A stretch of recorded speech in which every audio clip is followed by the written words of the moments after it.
Quería agradecerles justo por estar, en principio al museo, a Ramiro, a Silvia, por hacer posible este encuentro, que me parecía muy importante compartirles a todas y todos, que tuvieron que ocurrir muchas cosas para que se diera este encuentro, ¿no? Muchas conversaciones, como esas reflexiones o intercambios que uno se queda pensando como esto tendría que continuar, no podríamos dejar...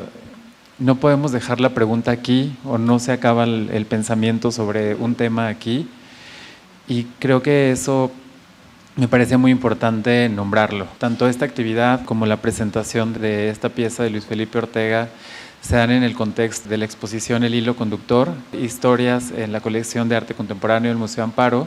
Es una lectura de la colección que tuve la gran fortuna de poder recibir la invitación para hacerla, y hubo un criterio que para mí era muy importante de selección de las piezas, que tiene que ver también con dos momentos de mi formación. Primero en periodismo, que creo que ahí hay una conversación que podemos ir hilando en el contexto de las ciencias sociales, y luego en historia del arte, que justo también abre otro campo más bien como en las humanidades. Y desde esas dos formaciones me interesa mucho pensar cómo socialmente estamos siempre relacionándonos con distintas narrativas que pueden estar entre sí en conflicto, ¿no? Como justo nos relacionamos con las noticias y siempre pensamos cómo un canal nos cuenta de una manera distinta a otro un mismo evento, cómo puede haber puntos de vista absolutamente encontrados sobre un evento, y eso lo vemos en los medios, pero también la ficción nos da muchas herramientas para pensar en eso, ¿no? Como justo las formas de experimentación más radicales que yo creo que también están ocurriendo, por ejemplo, en las series de televisión o en el cine, justo están jugando con el asunto de las narrativas. Y entonces para mí había un interés que tenía que ver con preguntas que me resonaban, por ejemplo, perspectivas de la historia que han llegado a la discusión pública, como las ideas de Chimamanda Adichie, que habla del peligro de contarnos una sola historia, justo acerca de un tema. Y bueno, entonces en este marco de la exposición está incluida en la sala Enfoques, y por eso me encanta también además poderle hacer honor al ejercicio de hacer un enfoque en la práctica de un artista.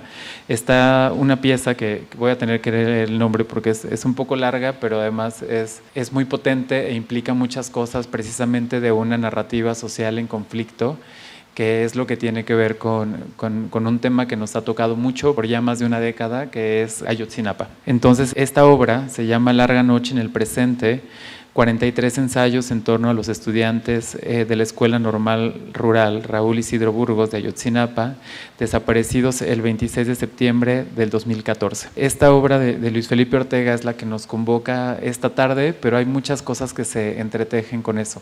Hablando de estas narrativas sociales en conflicto, este episodio tan doloroso nos puso en la conversación pública la imposibilidad o la protesta de creer en una idea de una verdad histórica o la imposición de una verdad, ¿no? Entonces ese es el tipo de cosas que a mí me resonaban cuando pensaba en la idea de discutir el lugar que socialmente tienen estas historias, ¿no? Desde distintos campos, la información, pero también desde la ficción, que también permite hablar en realidad de cuestiones sociales. Entonces justo me gustaría compartirles, vamos a hablar de esta pieza, vamos a hablar de una contraparte que tiene de una intervención sonora, y para mí era muy importante también, como desde el privilegio como curador de la exposición, el haber podido tener esta conversación con Luis Felipe para escribir un texto muy breve del proyecto y descubrir la cantidad de capas que tenía la investigación, la cantidad de capas que puede tener un proyecto artístico, y me parecía importante como ir como abriendo este espacio para develar estas capas, ¿no? Y en ese camino del pensamiento de esta pieza, un gran punto de partida fue un texto de Mariana Mora, con el que me encontré en este camino y con el que creo que sigo conversando. Entonces, les voy a presentar, aunque estoy seguro que les pueden conocer, me parece muy importante compartir sus trayectorias, que también creo que echan mucha luz de por qué estamos aquí. Entonces, les voy a leer las semblanzas de Luis Felipe y de Mariana para darles la bienvenida y empezar esta conversación para ir hablando de estas capas que tiene este proyecto, que creo que es muy potente y afectivamente muy intenso. Entonces, Luis Felipe Ortega es egresado de la Facultad de Filosofía y Letras de la UNAM, ha escrito para múltiples publicaciones y ha editado varias revistas desde inicios de los años 90. En 2002 realizó una residencia artística en el International Studio and Curatorial Program de Nueva York.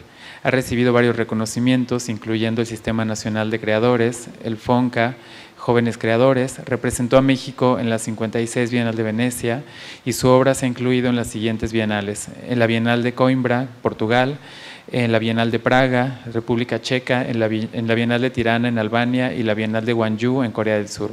Ha tenido exposiciones individuales en México, Italia y Bélgica, y ha participado en exposiciones colectivas en México, Estados Unidos, España, Argentina, Bélgica, entre otros países. Y en el Museo Amparo, que es justo este espacio donde hay muchas conversaciones continuadas, y creo que eso es muy importante, Luis Felipe ha presentado su obra en la exposición individual y luego se tornará Resquicio, Luis Felipe Ortega, en el año 2022, y en las muestras colectivas Arte no es vida, Acciones por Artistas de las Américas, 1960-2000, y El tiempo en las cosas 3, y bueno, también ahora en El hilo conductor. Mariana Mora es antropóloga, investigadora y ensayista. Es profesora titular del Centro de Investigaciones y Estudios Superiores en Antropología Social en Ciudad de México, el CIESAS. Es doctora en Antropología por la Universidad de Texas, Austin, y maestra en Estudios Latinoamericanos por la Universidad de Stanford. Sus investigaciones y publicaciones indagan sobre los legados coloniales, nociones de lo político, epistemologías y luchas descoloniales y los feminismos antirracistas. Ha recibido distintos reconocimientos, incluyendo el Premio Internacional, no sé si lo estoy pronunciando bien, AS de la Universidad de California, Berkeley, y el de la Académica Eminente de Latinoamérica en el Centro de Estudios Latinoamericanos, Universidad de Florida. En el Museo Amparo, Mariana participó como ponente en la conferencia Entre mitos y mercados, los significados del oro a lo largo del tiempo en México, y además es autora del ensayo El Dorado Invertido, que forma parte del catálogo de la exposición El Dorado, de la utopía al mito contemporáneo. Luis Felipe, Mariana, muchísimas gracias. Quería hacer esta introducción. Bueno, no me presenté, perdón, por la emoción. Yo soy Cristian Gómez, soy curador y gestor, y justo tuve el privilegio de curar esta exposición. Y bueno, primero quería dar este contexto justo sobre lo que nos convoca aquí, que son estas historias encontradas, los puntos de vista encontrados de las historias. Y entonces, para ir desmenuzando este proyecto, le quiero pasar la palabra a Luis Felipe para que nos pueda contar un poco sobre las capas y momentos de vida, también de familia, que dan origen a este proyecto. Buenas tardes, Cristian, muchas gracias por la presentación y bueno, gracias. Tengo que hacer muchos agradecimientos antes de comenzar. Pues primero, evidentemente, nuevamente al Museo Amparo, gracias a todo el equipo, gracias Ramiro, a Silvia, gracias Cristian también por esta inclusión ahora en esta versión de la colección. Va a ser una larga lista. Hay que agradecer a Enrique Telles, que es parte de los responsables de que esta pieza y que este evento se haya podido concretar. También a Daniel Montero. Es una pieza de la que vamos a estar hablando que inicialmente estaba incluida, de hecho era la pieza que iba a abrir la exhibición que ya mencionó Cristian, que tuve acá en el 2022, y por ciertas razones la pieza no pudo entrar, cosa que nos puso muy triste, pero ahora estoy muy agradecido y contento que podamos hablar de ella y que esté no solamente exhibiéndose aquí, sino que sea parte del acervo del museo, lo cual me llena de orgullo y de agradecimientos múltiples.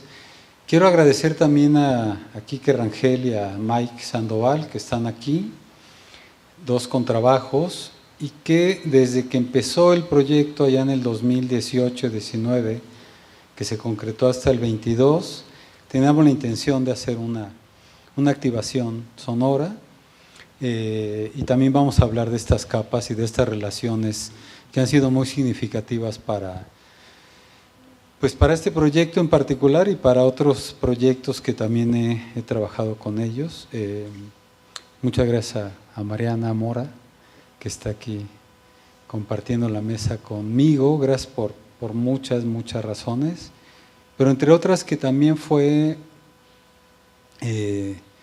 pues quien detonó de cierta manera, de muchas maneras, de múltiples maneras, la posibilidad de empezar a preguntarme cómo es que desde el espacio del arte contemporáneo y desde los espacios que he ido investigando a lo largo de más de 30 años, podía acercarme a un asunto que es y era pues muy complejo de abordar, que sentía una gran responsabilidad para acercarme, y esa responsabilidad partía precisamente del espacio, pues del espacio amoroso y del espacio doméstico. En 2014 era un momento muy particular en nuestra relación, en este país. Voy a hacer una breve, así muy breve introducción. En el 2014, justo poco antes de que sucediera la desaparición de los estudiantes de la Normal de Ayotzinapa, me habían invitado para que presentáramos un proyecto que participaría en la representación nacional de México, en la Bienal de Venecia, y ya desde ahí, digamos, estaba el tema de la gran responsabilidad y lo que implica el asunto de la representación. Creo que este va a ser un tema que va a ser muy recurrente ahora. Justo nosotros habíamos entregado el proyecto cuando sucede la desaparición de los estudiantes, y justo también sucedió un acontecimiento bastante significativo para Mariana y para mí como pareja, que fue la de pues gestar vida. Una vida que está aquí presente, que nos está acompañando, y que pues todo era muy tenso, todo era muy un poquito como no entender, y bueno, comenzó a pasar el tiempo. Yo tuve que hacer pues digamos este compromiso de la Bienal, entrar y salir del país, y en esos momentos pues estaba, digamos, un momento muy agitado políticamente en el país, y esa agitación era muy, otra vez, muy doméstica, algo que salía siempre, digamos, desde la casa, y que luego salía al espacio público. Nació Camilo, Mariana comenzó, ya les voy a hablar más de eso, pero a trabajar cada vez más de cerca con los papás, y hubo un cambio de vida muy significativo. En el 2016, para el segundo aniversario de esta desaparición de estos estudiantes, decidí comenzar un proyecto que tenía que ver con abordar el asunto. En México ya habían aparecido algunas piezas que me parecen muy importantes, como la de Rafael Lozano Hemer, que habíamos visto en el MOAC, y yo seguía haciéndome varias preguntas. Una tenía que ver con el asunto de la representación. Es decir, en términos de representación, dentro de la historia de la representación pictórica y de la representación gráfica, ¿cómo es que podía abordarse este asunto? Y por otro lado, también me sucedía una pregunta que pues venía recorriendo mi trabajo en los últimos 20 años por lo menos, y una de creo que de los puntos más sensibles de la producción artística, por lo menos así lo pienso, tiene que ver con el asunto de los límites y con las preguntas de si todo puede ser dicho, si todo puede ser narrado, si todo puede ser abordado gráficamente o figurativamente, o si hay ciertas zonas que solamente puede ser casi, digamos, abordado poéticamente. Y eso porque implica una materialidad tan frágil que uno no lo puede mencionar como un acontecimiento, como un hecho concreto, sino que queda como un hecho que tiene que ser develado a través de distintos momentos y de distintas aproximaciones a la cosa. Y esta cosa, llamada obra de arte, en este caso se vuelve mucho más sensible, porque esas capas y esos, digamos, momentos de aproximación, me parece que implican una cierta responsabilidad, no solamente desde el que lo produce, sino también del que se aproxima a la pieza. Esta pieza, en términos matéricos, está hecha a través de distintas capas. Capas de grafito, capas de lápiz pastel, geometría, una repetición bastante particular, repetición del formato, repetición del ejercicio gráfico. Y entonces, para mí era importante verla, digamos, como la contrapartida o el encuentro con el otro. Y para mí ese otro, que es el que tiene la curiosidad de acercarse a la pieza, pues para mí pone un poquito a prueba ver qué tanto está dispuesto a hacer este ejercicio de ir también como develando y caminando, haciendo trayectos propios que le permitan esa aproximación. Esta pieza tiene mucho que ver con el sonido, tiene que ver con la voz, evidentemente tiene que ver con esta ausencia de los cuerpos. Es un asunto que a mí me ha obsesionado desde que empezó todo mi trabajo dentro del arte contemporáneo. Yo comencé haciendo algunas acciones durante 10 años y luego, digamos que mi cuerpo se movió de alguna manera. Yo había preparado un documento que creo que puedo ir pasando así muy rápidamente. Aunque ustedes lo que quiero es que se aproximen a la pieza, quería hacer como una primera como introducción. Son registros de mi estudio cuando comenzó todo el proyecto. Son fotos muy domésticas, digamos. Y el primer momento, en el 2016, exactamente cuando se cumple el segundo aniversario de la desaparición de los normalistas, presenté la pieza aquí en México. Yo no estaba muy convencido con la manera en que se presentó, pero había que, digamos, hacer un statement también, aprovechando el segundo aniversario.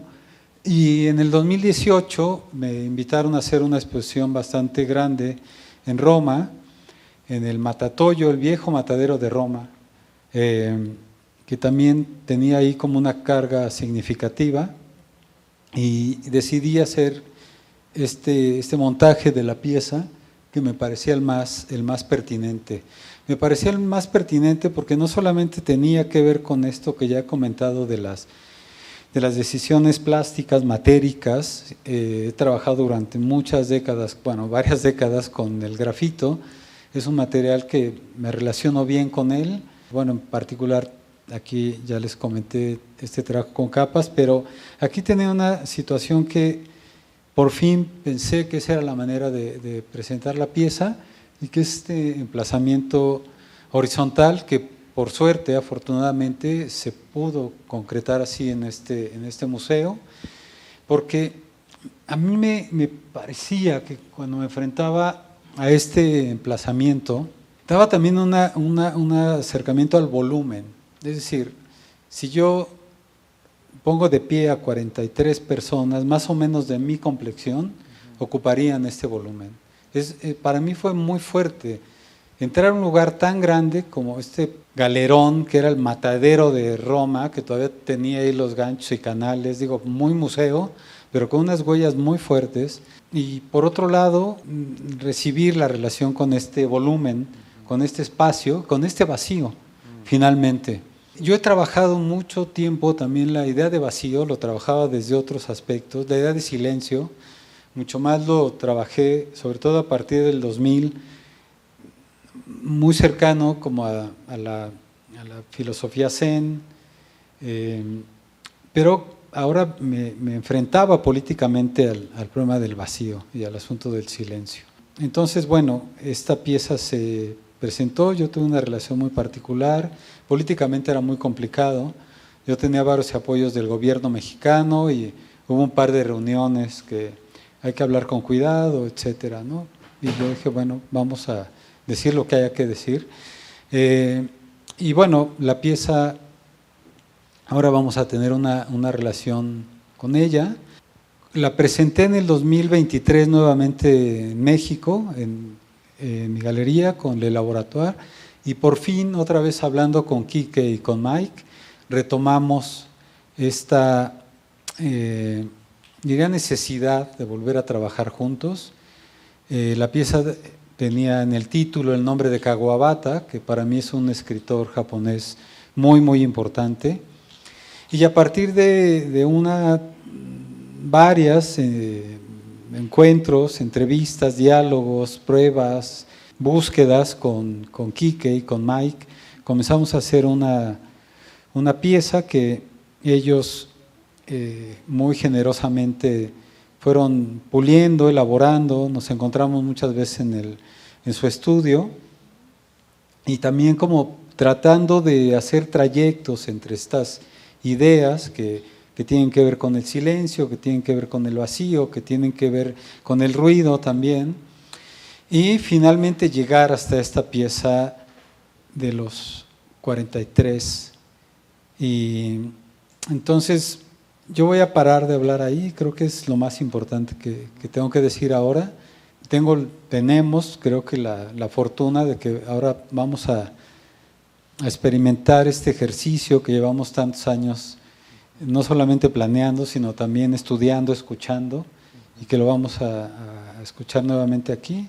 Entonces, bueno, creo que yo por ahora es lo que quería compartirles. Muchas gracias. Creo que hay un par de cosas que quisiera subrayar para pasarle la palabra a Mariana, y que justo tiene que ver con este tema del que podemos seguir hablando, que es el asunto de la representación, como volver a presentar, pero sobre todo el problema de cómo presentar el vacío, o cómo presentar el silencio, o cómo presentar una ausencia. Y hay un vínculo ahí justamente con el trabajo de Mariana en su práctica profesional como antropóloga, que tiene que ver con la cuestión de los testimonios de los familiares de los estudiantes desaparecidos de Ayotzinapa. Entonces quisiera justo aprovechar ese puente, digamos, como de esa representación de ese vacío. Hay una imagen que me parece muy fuerte y que creo que te quiero invitar justo a interpelarte, Mariana, de una idea de una caída libre, o pensar en un pozo que no tiene fondo, ¿no? Como justo en la búsqueda de un hijo desaparecido, y que tiene que ver con la cuestión de los testimonios.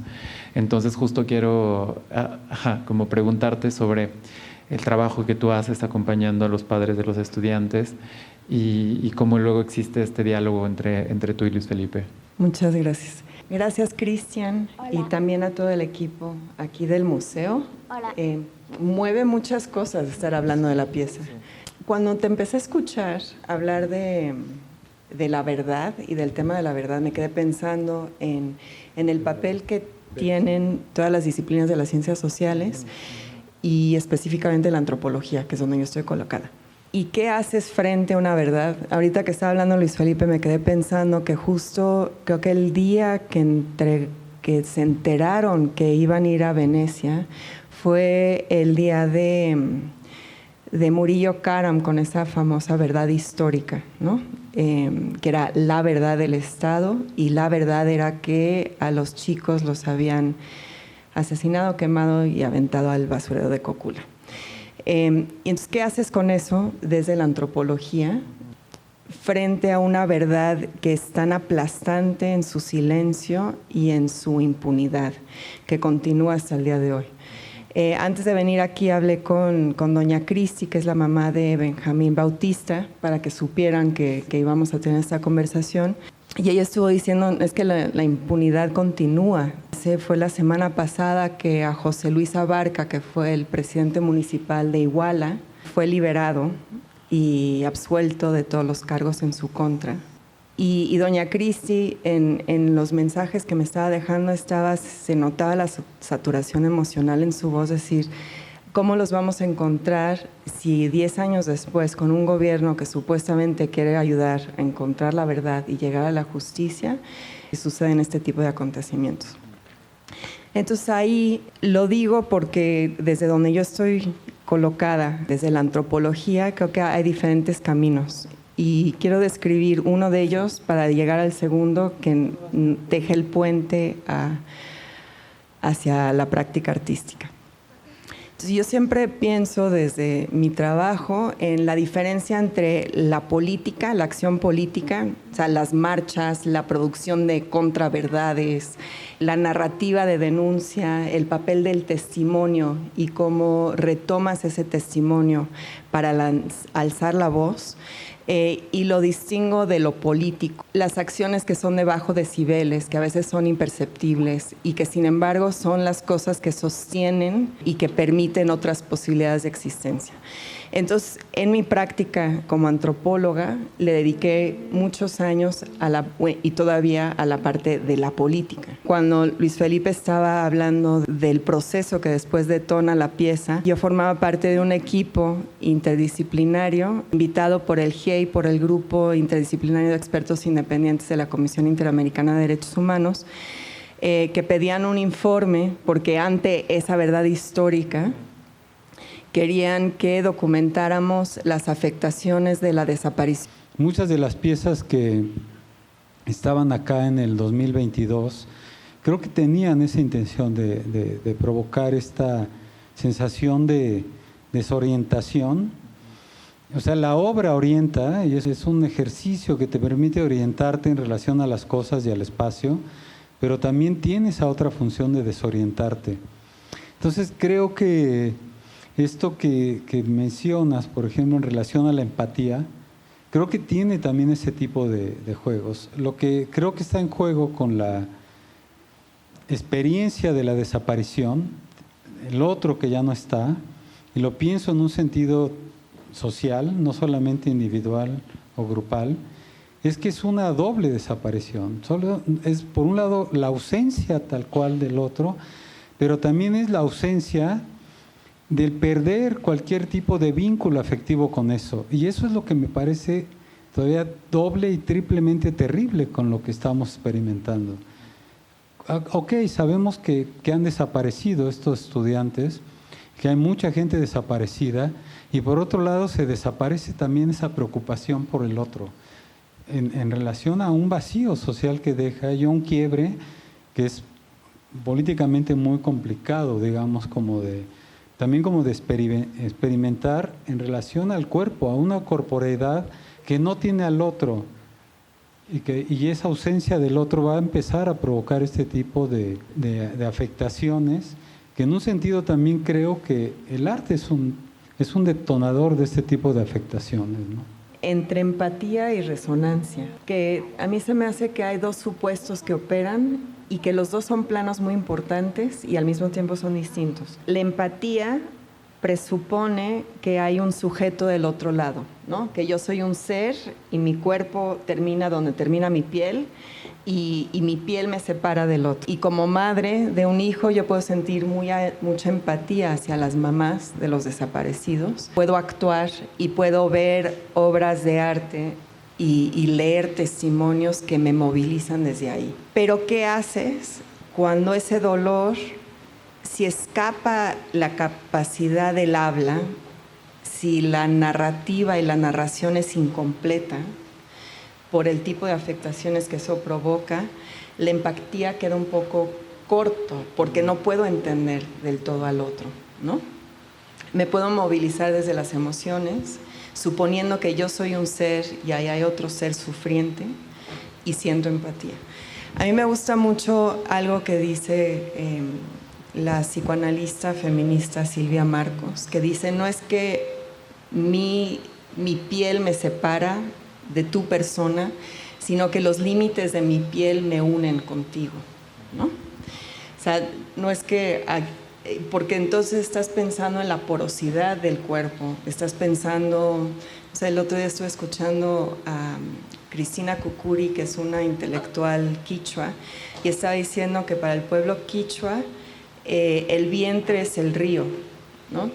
Entonces, y para otros pueblos originarios en Colombia que han vivido las guerras, si eres víctima de violencia sexual, parte de la reparación es reparar el río que ha sido dañado también por la guerra, porque al sanar ese río estás sanando el vientre, estás sanando el cuerpo. Es decir, mi piel no es el límite, sino que hay un vínculo con un paisaje social y con los otros cuerpos que trascienden la empatía.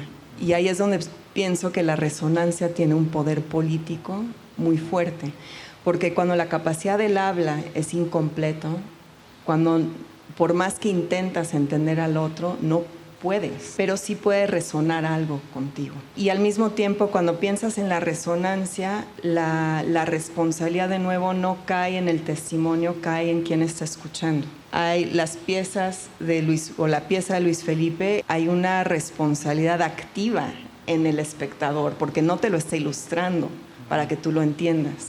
Hay algo que provoca en tu cuerpo. Estuve hablando con Mike, que ahora vamos a pasar a escuchar la activación sonora, y estamos hablando de eso. El contrabajo tiene una capacidad de atravesar tu cuerpo y de hacer vibrar el espacio, hacer retumbar la tierra, de tal manera que te provoca una serie de emociones que quizás no las puedes explicar en palabras, pero te afectan, ¿no? Y esa afectación es justo lo que necesitamos para saber cómo actuar y cómo crear esos vínculos, incluso más allá de la palabra y más allá de la empatía. Creo que justo este pie que das, Mariana, me hace pensar, digo, además de que estamos justo en el tiempo, justo para eso, sí, Luis Felipe, podrías darnos, como podemos pasar a la parte de la activación sonora, como justo de dos contrabajos, y que justo ocurre en el terreno de lo sonoro y del cuerpo y de la vibración, pero si nos puedes dar un pequeño pie para pasar a esta parte de la sesión esta tarde. Digo, les quiero agradecer justo por estos pensamientos que en realidad es como abriendo preguntas, como justo que tenemos en realidad para seguir elaborando, creo que por décadas, porque justo es un reto que tenemos como país, ¿no? Entonces, bueno, si quieres darnos un pie justo para pasar es un reto, pero sí, a la siguiente parte de la sesión. Gracias. Sí, muchas gracias, Cristian. Por mucho tiempo he no solo creído, sino experimentado la importancia, la pertinencia de las cosas y de las imágenes en espacios específicos, cerrados un museo, y en espacios abiertos, la calle, etcétera. Pero pienso mucho también en esta idea digamos, de resonancia. Me gusta la idea de un cuerpo que puede ser tocado y que te toca, ¿no? Y que a mí me pasa con las piezas visuales, objetuales, audiovisuales, pero me interesa mucho ese momento en que uno va, digamos, como sorteando una relación entre lo que un sonido te puede provocar, hacia dónde te puede conducir, y lo pienso también como un conductor en el mejor sentido, como un metal que tiene una gran capacidad para conducir el calor. Igual pienso en el sonido y cómo ese sonido va a ir teniendo un encuentro y un vínculo y un diálogo muy particular con la obra visual. Me parece que en esos trayectos, pues lo que está en juego es el cuerpo otra vez, y la conciencia de un cuerpo que vibra, un cuerpo que conduce afectos y que está abierto a afectar, pero también a ser afectado. Entonces, eso estuvo mucho en las conversaciones con Quique y con Mike. Les agradezco que estén aquí y pues vamos a pasar a trabajar con el cuerpo. Muchas gracias.